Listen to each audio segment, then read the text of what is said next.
All right, so right after I replied to that comment about file management, I thought of my most important one, and I want to show you. Check this out.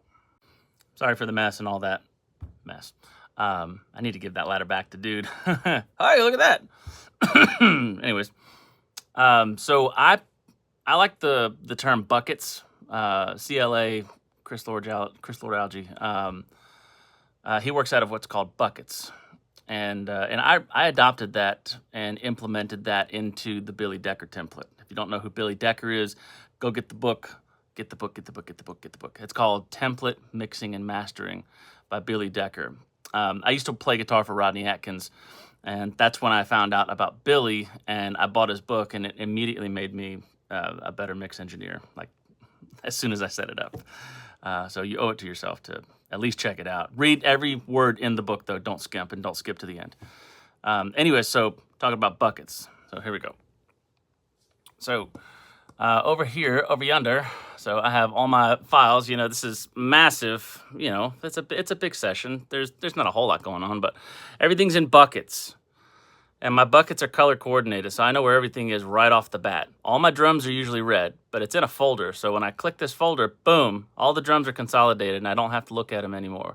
Especially if I'm working on guitars or vocals or keys down here and whatnot. So bass, bucket, boom, done. Acoustic instruments, bucket, done. Now I don't have to look at it. Electric guitars are always this light blue color. Shout out to Grady Saxman and Aiden Thompson.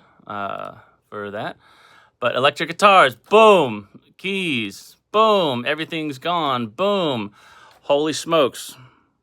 Look what happened to my session. Oh, and there's that not used folder. There's a bunch of stuff in here.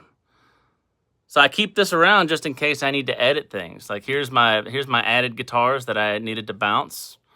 You know, shout out to the UAD X plugins that are so great. So if I need to edit anything, I just pull it from here. If not, I keep it at the top of my session out of the way. And I keep that folder muted so I don't have to listen to it. But boom, check that out. And whenever I need to expand it, I just start clicking on the folders. Boom, boom, boom, boom, boom. Now we have the whole session. Let me turn this around. Cool, huh? I think it's a great idea. It definitely helps with my workflow because I'm doing this literally every day. So yeah, I hope this helps somebody. And if not, stick around for the shred or the thumb stuff, or you know, hang out with me. You know, maybe that's your motivation. Maybe we're just gonna chill. Anyways, I hope you guys have a great Tuesday. Love y'all.